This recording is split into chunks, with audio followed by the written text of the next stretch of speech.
Сегодня более разнообразная наша выставка, потому что представлены работы 12 художников наших гагаузских. Мы хотели, конечно, ее немножко чуть раньше открыть, но не получилось. Но тем не менее, я думаю, сейчас мы находимся накануне храма города Камрата.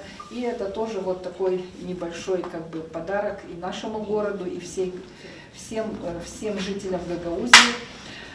Так как живопись – это особый вид искусства, одухотворенного искусства.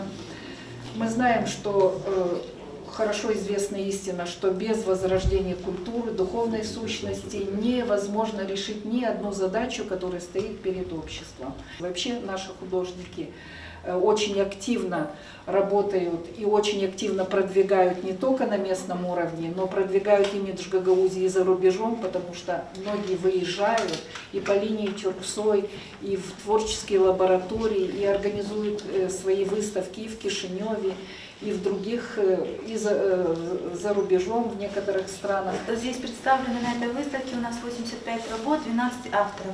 Некоторые работы, большая часть из этих хочу немножко похвастаться. Буквально в октябре прошедшего года наша выставка этих почти работ проходила в библиотеке имени Ломоносова в Кишиневе. То есть мы уже этой командой, которая здесь сформировалась за 8,5 лет, мы не только здесь выставляемся, у нас 3 выставки, одна за другой, были в Кишиневе. Первая – это в болгарском посольстве, вторая – бюро межэтнических отношений год назад, и вот 3-я выставка была в октябре, буквально недавно. Эти работы еще просто они сохранились здесь, я еще многие, поэтому Степана и других работы, я их не раздала авторам, и мы сейчас их опять вам продемонстрируем.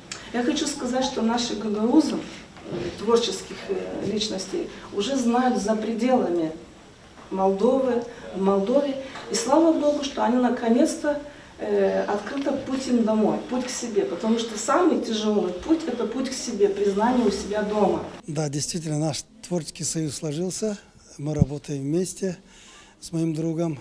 И, конечно, героями наших картин являются лошади, которым я посвятил всю свою жизнь.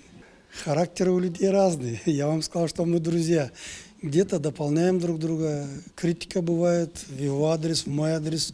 Выслушиваем, но всегда находим какое-то решение, которое устраивает и его, и меня. Конечно, что это и понятно.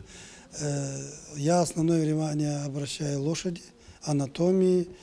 Где-то он подсказывает. Если второй план или дополнение к работе – это его работа, я туда тоже могу лепту свою внести. Ну, я говорю, этот тандем состоялся, в паре работаем и получается вроде.